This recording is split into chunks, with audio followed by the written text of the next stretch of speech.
In this video, we'll walk you through creating a receipt from a sales invoice in CustomBooks.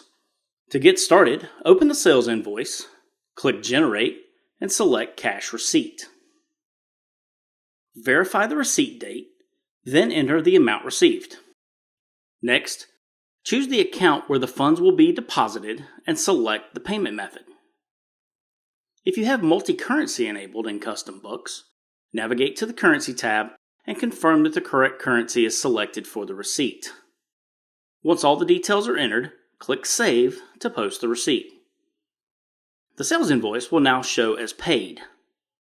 To review all the related transactions, click Show, then select Transactions to see a complete list, including the cash receipt you just created.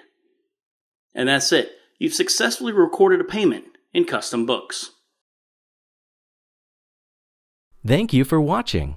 If you enjoyed this video, please check out our other videos. Make sure to like and subscribe to keep up on all the latest news on CustomBooks.